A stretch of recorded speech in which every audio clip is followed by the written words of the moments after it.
Thanks for watching. Don't forget to like, comment, share and subscribe to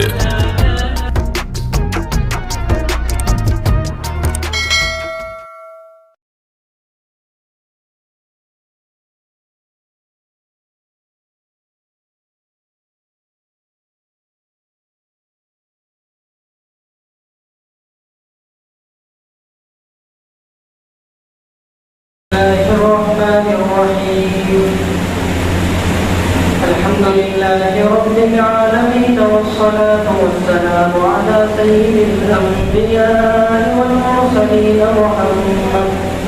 وعلى آله وأصحابه أجمعين أما بعد فإن أصدق الحديث كتاب الله وأحسن الهدي هدي محمد صلى الله عليه وسلم وخير الأمور عواتمها وشر الأمور محدثاتها وكل محدثة بدعة وكل بدعة ضلالة وكل ضلالة في النار. وعن أبي هريرة رضي الله تعالى عنه قال رسول الله صلى الله عليه وسلم أنا سيد ولد آدم يوم القيامة وأول من ينشق عنه القبر وأول شافع وأول مشفع رواه المسلم. وعن أنس رضي الله تعالى عنه قال رسول الله صلى الله عليه وسلم أنا أكثر الأنبياء تبعا يوم القيامة وأول من يقرأ باب الجنة رواه مسلم. گزشتہ پیر کو حضرت اکرم صلی اللہ علیہ وسلم کے سب سے پہلے نکاح کا تذکرہ کیا گیا تھا کہ جب آپ کی عمر 25 برس کی تھی اور حضرت خدیجہ رضی اللہ عنہا کی عمر 40 برس کی تھی تو آپ نے اپنا سب سے پہلا نکاح کیا تھا اور پھر اسی کے ضمن میں نکاح کی شرعی حیثیت کو بیان کیا گیا اور اس کے بعد پھر ازدواجی زندگی یعنی میاں بیوی کے تعلقات بہتر سے بہتر کیسے ہوں ان کے متعلق اللہ کے رسول نے جو ہدایات اور نصیحتیں فرمائی تھی ان ہدایات اور نصیحتوں کا تذکرہ آیا. اب اسی مضمون کے تحت آخری صرف 2 باتیں رہ گئی ہیں جن کو بیان کرنے کے بعد پھر اگلے مضمون کی طرف ہم جائیں گے. گزشتہ میں ایک بات میں نے بیان کی تھی کہ دین اسلام کی ایک خوبصورتی یہ ہے کہ دین اسلام کی تعلیمات کے اندر بیلنس اور برابری موجود ہوتی ہے. مثال کے طور پر اگر کوئی ایک چیز ہے جس کا تعلق 2 لوگوں سے ہے تو دین اسلام دونوں کو برابر نصیحت کرتا ہے. جیسے ماں باپ اور اولاد ہے تو ان دونوں میں دین اسلام والدین کو یہ نصیحت کرتا ہے کہ اولاد کے ساتھ شفقت کا معاملہ کریں اور اولاد کو یہ حکم دیتا ہے کہ وہ والدین کی عزت کرے. بالکل اسی طرح مالدار اور غریبوں کا معاملہ ہے. مالداروں کو یہ حکم دیا گیا ہے کہ اگر کوئی غریب سواری پر سوار ہو کر بھی ان کے پاس آئے تو اسے جھڑکنے کی اجازت نہیں ہے, پیار و محبت سے بات کرنی چاہیے. اور ادھر غریب لوگوں کو یہ حکم دیا گیا ہے کہ اگر وہ حقیقی معنی میں مستحق ہے تبھی وہ مانگے, ورنہ اگر اللہ نے کچھ انہیں دیا ہے تو ان کے لیے معاملہ جائز نہیں. اس طرح جب بھی کوئی چیز 2 لوگوں سے متعلق ہوتی ہے تو دونوں کو بھی دین اسلام برابر نصیحت کرتا ہے. بالکل اسی طرح نکاح کا معاملہ ہے کہ نکاح کے 2 ڈور ہیں, ایک شوہر کے ہاتھ میں ہے اور دوسرا بیوی کے ہاتھ میں ہے. تو دین اسلام دونوں کو بھی نصیحت کرتا ہے اور دونوں کے حقوق بیان کرتا ہے. تو اس کا یہ تذکرہ چل رہا تھا تو انہیں میں ایک اصول جو اللہ کے رسول کی زندگی سے ہمیں معلوم ہوتا ہے وہ یہ ہے کہ شوہر اور بیوی دونوں کی آپس میں تحمل مزاجی یعنی ایک دوسرے کو برداشت کرنے کی صلاحیت اپنے اندر پیدا کرنے کی کوشش کرے. دیکھیے نکاح کا جو بندھن ہے اس کے ذریعے سے صرف میاں اور بیوی آپس میں جڑتے نہیں ہیں بلکہ 2 خاندانوں کا آپس میں ملاپ ہوتا ہے. تو اب 2 خاندان کی جڑیاں انسانوں کے خاندان ہیں اور جب انسان ہے تو انسان کے اندر غلطیاں اور عیب اور برائیاں ہونا یقینی بات ہے. اللہ نے صرف فرشتوں کو ایسا بنایا ہے کہ ان کے اندر کوئی عیب نہیں. انسان ہے تو ضرور اس کے اندر کوئی نہ کوئی عیب انسانوں جب انسان ہے غلطی ہوتی ہے عیوب ہر ایک کے اندر ہوتے ہیں برائیاں ہر ایک کے اندر ہوتی ہیں جب دو خاندانوں کو یہ حکم دیا گیا ہے کہ آپس میں ایک دوسرے کو برداشت کرنے کی کوشش کریں ہوتا کیا ہے کہ اگر غلطی ہم سے ہو جائے تو ہم اس پر عذر تلاش کرنے لگتے ہیں اس کے لیے کوئی بہانہ ڈھونڈتے ہیں لیکن اگر غلطی سامنے والا کرتا ہے تو اس کے اوپر پھر ہم سوال اٹھانے لگ جاتے ہیں اس لیے دو خاندان آپس میں ایک دوسرے کو برداشت کریں میاں بیوی بھی آپس میں ایک دوسرے کو برداشت کریں تو جو تعلق جو رشتہ ہے وہ مضبوط سے مضبوط تر ہوتا جاتا ہے اب دیکھیے میاں بیوی کا آپس کا جو اکثر جھگڑا ہوتا ہے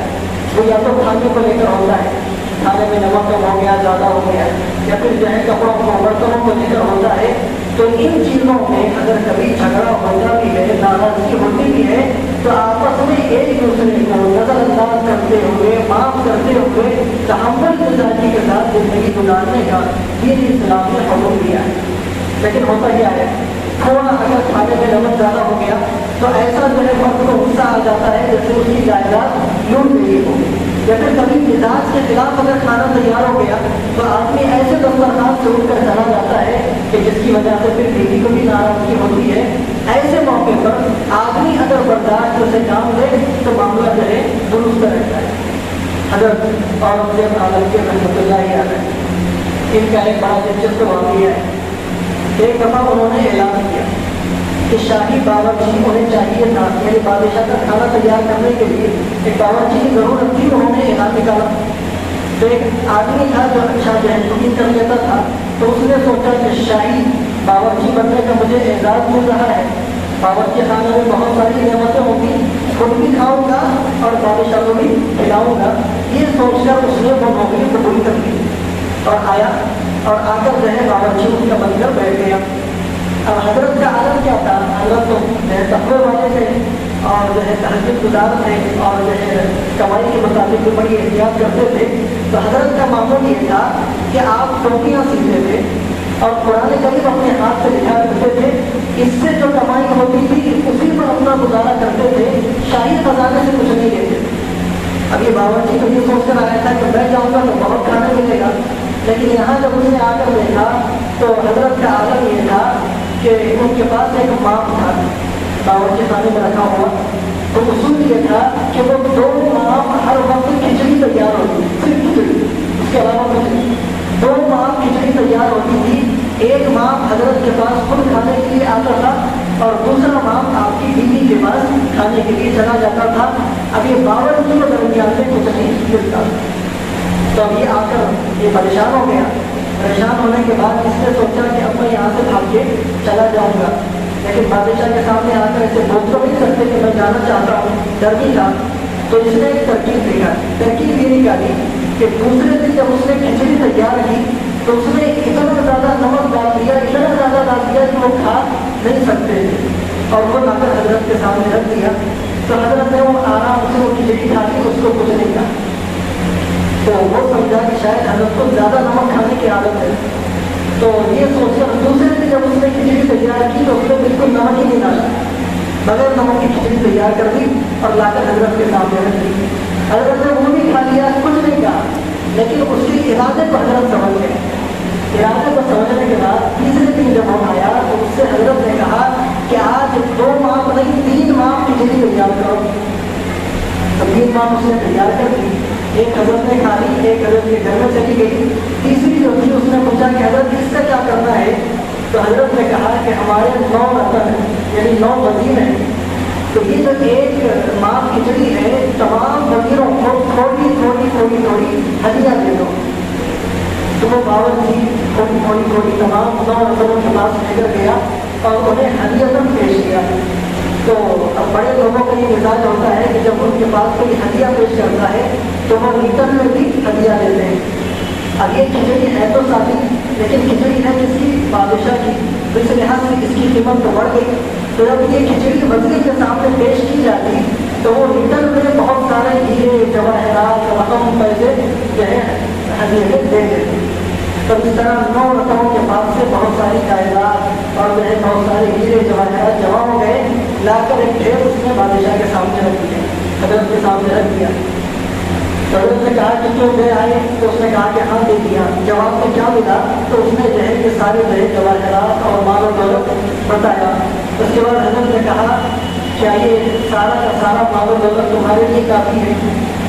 تو اس نے کہا کہ حضرت کافی کا کافی سے بھی بہت زیادہ ہے، میں بھی کھاؤں گا، میری آنے والی 7 نسلیں کھائیں گی۔ تو اس کے بعد حضرت نے کہا کہ آئندہ سے کھچڑی میں نمک برابر ڈالنا،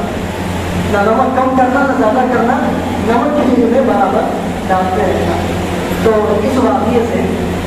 ہمیں سبق کیا ملتا ہے اس کو میں بتاتا ہوں۔ جب میں نے یہ واقعہ پڑھا تو اس کے بعد اس واقعے پر میں نے عمل کرنے کی کیسے کوشش کی اس کو بتا رہا ہوں تاکہ آپ کو بھی عمل کرنے کے لیے آسانی ہو جائے۔ صبح ناشتے کے بعد چائے پینے کی میرے کو عادت ہے۔ اب چائے میں ہوتا کیسا، کبھی شکر تو بہت زیادہ ہو جاتی ہے اور کبھی خود کم ہو جاتی ہے، یعنی ڈالنا بھول جاتی ہے۔ تو کبھی زیادہ ہو گئی یا بالکل کبھی جو ہے ڈالنا بھول گئے تو چائے میں خاموش پہ گئے کچھ نہیں بولتا، ٹھیک ہے۔ دوسرے دن جب ناشتہ ہو جاتا اس کے بعد سوال ہوتا کرنے کہ چائے بنانا کیا، تو اس وقت میں بولتا ہوں کہ کل جو چائے تھی اس میں شکر ہو جاتی تھی، تھوڑا کم کرو۔ یا پھر جو اگر شکر نہیں تھی تو بولو کہ کل کی چائے میں شکر نہیں تھی، تھوڑی شکر زیادہ ڈال دو۔ اور کبھی بہت ہی زیادہ شکر ہوگی تو چائے پینے کے بعد بولو کہ شکر جو تھوڑا زیادہ ہوگی، تھوڑا کم کر دے جاؤ۔ تو اس طرح یہ بزرگوں کے جو واقعات ہیں ہم تمام لوگوں کے لیے نصیحت ہے کہ اگر کبھی کھانے میں اونچ نیچ ہو جائے، انسان میں غلطی ہو سکتی ہے، کھانے میں کبھی اونچ نیچ ہو جائے یا کپڑے برتن میں کبھی اونچ نیچ ہو جائے، تو ایسی صورت میں انسان کو برداشت سے کام لینا چاہیے۔ غصہ یا آپے سے باہر ہونا یہ جو ہے درست نہیں ہے، یہ طریقہ اگر ہم اختیار کریں گے تو بہتر ہوگا۔ اچھا، اسی طرح اگر ہم کو بیوی کی کسی چیز پر ثواب اٹھانا ہے، مثلاً بیوی کو کسی کام پر روک ٹوک کرنی ہے، تنقید کرنا ہے، ان کا کوئی عیب بیان کرنا ہے، یا خواتین سن رہی ہیں تو خواتین میں اگر شوہر کا کوئی عیب ان کو شوہر کے سامنے بیان کرنا ہے، شوہر پر تنقید کرنا ہے یا ان کا کوئی عیب ان کے سامنے بیان کرنا ہے، تو اس کا ایک طریقہ اللہ کے رسول نے ہمیں بتایا، بہت پیارا طریقہ ہے۔ یہ جو حدیث اب میں بیان کروں گا، یہ حدیث تلاش کرنے مجھے تقریباً 2 دن لگے، یعنی جب یہ مضمون ذہن میں آیا کہ کسی پر تنقید کس انداز میں کی جانی چاہیے، تو میں نے سوچا کہ یقیناً اللہ کے رسول صلی اللہ علیہ وسلم نے اس کے مطابق کوئی نہ کوئی رہبری اپنی امت کی ضرور کی ہوگی۔ تو اس کے لیے پھر میں نے حدیث تلاش کرنے کی کوشش کی، 2 دن کے بعد جا کر یہ حدیث ملی ہے جو میں آپ کے سامنے سنا رہا ہوں۔ تو حدیث یہ ہے کہ اللہ کے رسول صلی اللہ علیہ وسلم کے پاس ایک نوجوان ہے، آ کر بیٹھنے کے بعد اللہ کے رسول نے ان سے کہا کہ تم بہت اچھے انسان ہو، تم بہت اچھے آدمی ہو، لیکن کیا ہی اچھا ہوتا کہ تم تہجد بھی پڑھنے لگ جاؤ۔ تم بہت اچھے انسان ہو لیکن کیا ہی اچھا ہوتا کہ تم تہجد بھی پڑھنے لگ جاؤ۔ اب اس سے آپ سمجھیے کہ اللہ کے رسول بولنا کیا چاہتے تھے، تم تہجد نہیں پڑھتے، تہجد پڑھو، لیکن اللہ کے رسول نے ویسا نہیں کہا، بلکہ کہا کیا، تم بہت اچھے انسان ہو لیکن اگر تہجد بھی پڑھنے لگ جاؤ تو تم نے اور 4 چاند لگ جائیں گے۔ یعنی پہلے تھوڑی ان کی تعریف کی اور اس کے بعد کیا کہا کہ تمہیں تہجد پڑھنی چاہیے، تو اس کے بعد وہ نبی فرماتے ہیں کہ وہ جو بندہ تھا وہ تہجد گزار کر گیا۔ تو بالکل اسی طرح اگر ہم کو کسی پر تنقید کرنی ہے، کسی کی برائی اس کے سامنے بیان کرنی ہے، تو ڈائریکٹ ہم برائی کا تذکرہ نہ کریں، بلکہ پہلے کیا کہیں، مثال کے طور پر اگر بیوی کی کسی کام پر ہم کو تنقید کرنی ہے، اسے ٹوکنا ہے، تو آپ کیسے کہیں کہ آپ کھانا بہت اچھا بناتی ہیں، کھانا بہت مزیدار بہت ٹیسٹی بناتی ہے، لیکن تھوڑا اس میں نمک کم کر دیے تو اس کا مزہ اور زیادہ بڑھ جائے گا۔ یہ تنقید کا انداز ہے۔ اسی طرح اگر بیوی کو شوہر پر تنقید کرنی ہے تو تنقید کا انداز کیا ہو کہ آپ بہت اچھے انسان ہیں، اللہ کا شکر ہے کہ اللہ نے آپ جیسا شوہر مجھے عطا کیا، لیکن ایک چھوٹی سی آپ کی عادت ہے، وہ اگر چھوڑ دیے تو آپ کو 4 سے 12 چاند لگ جائے۔ تو اس طرح یہ تنقید کا اصل انداز ہوتا ہے۔ اللہ کے رسول صلی اللہ علیہ وسلم نے ہمیں اپنے عمل کے ذریعے سے بتایا ہے، تو اس لیے صرف شوہر اور بیوی کے حد تک نہیں، آپ کو کہیں پر بھی کسی پر بھی تنقید کرنی ہے، سوال اٹھانا ہے، تو پہلے ان کی تعریف کیجیے، تعریف کرنے کے لیے کہ آپ کے اندر یہ اچھے سے بات ہے، ساتھ میں آپ اگر یہ عمل بھی کر لیں تو آپ بہت اچھے انسان بن جائیں۔ تو یہ تنقید کا ایک نہج اللہ کے رسول صلی اللہ علیہ وسلم نے بیان کیا ہے۔ بہرحال اب آپس میں درگزر کرنے پر اللہ تبارک و تعالیٰ کی طرف سے کیا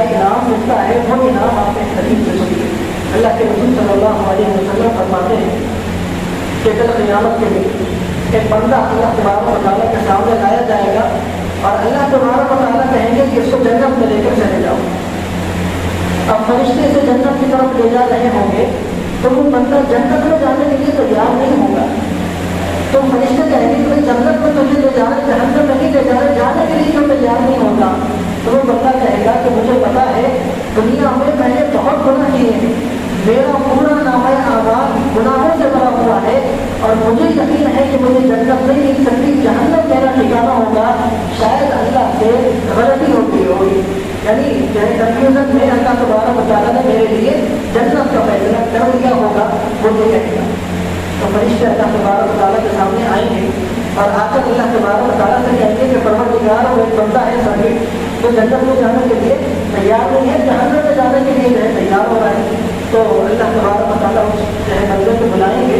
بلانے کے بعد سوال کریں گے کہ کیا معاملہ ہے؟ تو وہ کہے گا کہ میرے گناہ بہت ہیں, میں جنت کا مستحق نہیں ہو سکتا, جہنم میرا ضرور ٹھکانا ہوگا. تو اللہ تبارک و تعالیٰ کہیں گے کہ اے بندے, تجھے یہ تو یاد رہا کہ تو کتنا گنہگار تھا, لیکن یہ تجھے یہ یاد نہیں رہا کہ میں کتنا گناہوں کو معاف کرنے والا ہوں. یہ کہتے ہوئے اللہ تبارک و تعالیٰ کہیں گے کہ میں نے تیرے تمام گناہوں کو معاف کر دیا. اس کی وجہ کیا ہے؟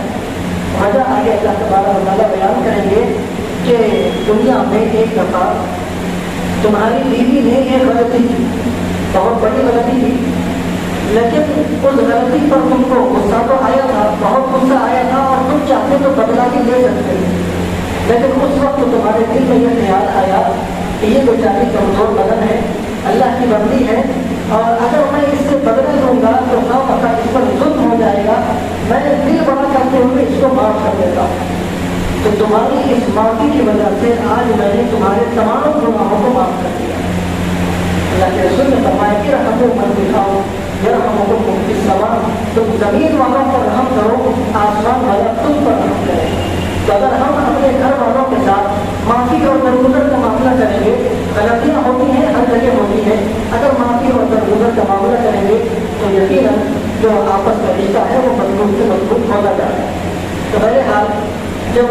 شوہر اور بیوی آپس میں ایک دوسرے کو معاف کرتے ہوئے زندگی گزاریں گے تو دنیا ہی میں جنت کا مزہ آنے لگتا ہے. اگر ایک دوسرے کو معاف نہیں کریں گے, بدلہ لینے کی ٹھان لیں گے, تو دنیا ہی میں بھی جو ہے جہنم کے مزے آنے لگ جاتے ہیں. ایک صاحب ہے ایسے بیان میں بیٹھے ہوئے تھے تو جنت کا تذکرہ چل رہا تھا. جنت کا تذکرہ کرتے ہوئے مولانا بولنے لگے کہ جنت میں اللہ تبارک و تعالیٰ ہر بندے کو حوریں عطا کریں گے, اور ان حوروں کی جو سردار ہوگی وہ دنیا کی بیوی ہوگی, یعنی دنیا میں جو بیوی تھی وہ ان تمام حوروں کی سردار ہوگی. جب وہ صاحب سن رہے تھے وہ بولنے گے اور یہ دنیا کی جو مصیبت ہے وہ جنت میں بھی میرے ساتھ رہنے والی ہے. جس طرح اگر انسان یہ سوچے کہ بیوی جو ہے مصیبت ہے تو یقیناً ویسے ہی ہوتا ہے, لیکن ایک دوسرے کو اگر معاف کرتے ہوئے نیچے انداز میں اگر زندگی گزاریں گے تو شوہر بیوی کے لیے نعمت ہوگی اور بیوی شوہر کے لیے نعمت ہوگی. اس طرح جو سکون کے ساتھ زندگی کٹ جائے. تو بہرحال یہ نکاح کے مطابق یہ ایک جو ہے بات کی. اور دوسری جو بات ہے وہ یہ ہے کہ شوہر اور بیوی کے آپس کے رشتے کو بہتر سے بہتر بنانے کے لیے دین اسلام نے کفو میں نکاح کرنے کا حکم دیا. کفو یہ عربی زبان کا لفظ ہے, اس کے معنی ہے برابری, ایک جیسا ہونا, یہ اس کے معنی ہے. کفو کے اصطلاحی معنی کیا ہے؟ اصطلاحی معنی یہ ہے کہ لڑکا دینداری میں, مالداری میں, اسی طرح پیشے کے اندر یعنی پروفیشن جو ہوتا ہے اس کے اندر, اور اسی کے ساتھ ساتھ جو ہے ایک اور چیز ہے تعلیم. یہ چار چیزوں میں جو لڑکا ہے وہ لڑکی کے برابر ہو یا اس سے بڑا ہو, اس کو کفو کہا جاتا ہے. مثال کے طور پر کفو کے اندر آپ سمجھیے کہ اعتبار لڑکے کا ہوتا ہے, لڑکی کا نہیں ہوتا. یعنی سب سے پہلے دینداری, کہ لڑکا دیندار ہو. لڑکی دینداری میں اگر لڑکے سے کم ہے چل جائے گا, لیکن لڑکی دینداری میں بڑی ہوئی ہے, لڑکا دینداری میں کم ہے, یہ کفو نہیں ہوتا. اسی طرح مالداری, کہ اگر لڑکی جو ہے شوہر سے مالداری میں کم ہے چل جائے گا, لڑکی اگر غریب ہے چل جائے گا, لیکن لڑکی اگر مالدار ہے اور لڑکا غریب ہے تو یہ کفر نہیں ہوتا. دین اسلام نے اس طرح شادی کرنے سے منع کیا ہے. اسی کے ساتھ پیشہ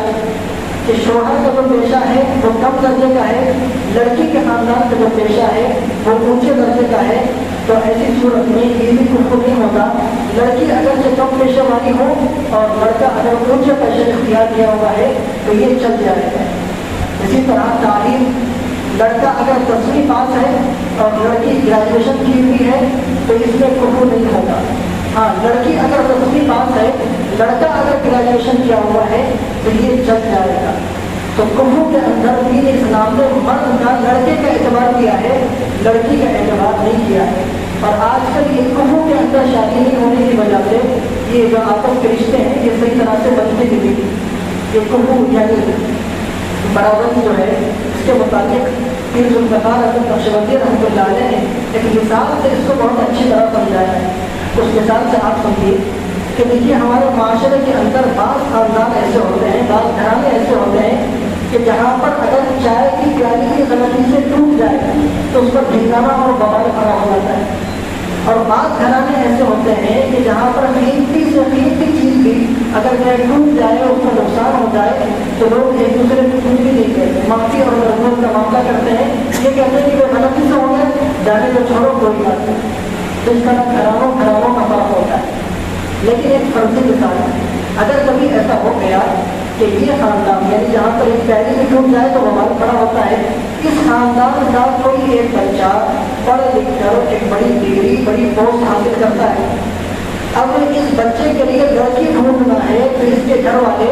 اپنے لیول کے گھرانوں میں لڑکی نہیں ڈھونڈتے بلکہ اونچے گھرانوں میں لڑکی تلاش کرتے ہیں. یعنی ان گھرانوں میں تلاش کرتے ہیں جہاں پر بڑے سے بڑا نقصان بھی ہو جائے تو لوگ کچھ بھی نہیں کہتے. اب جو ہے وہ جو لڑکی والے ہوتے ہیں وہ یہ سوچتے ہیں کہ یہ لڑکا پڑھا لکھا ہے, لڑکا قابل ہے, چاہے گھرانہ ان پڑھ جائے گا کوئی بات نہیں, لڑکا پڑھا ہے, ہم جو ہے لڑکی دے دیں گے.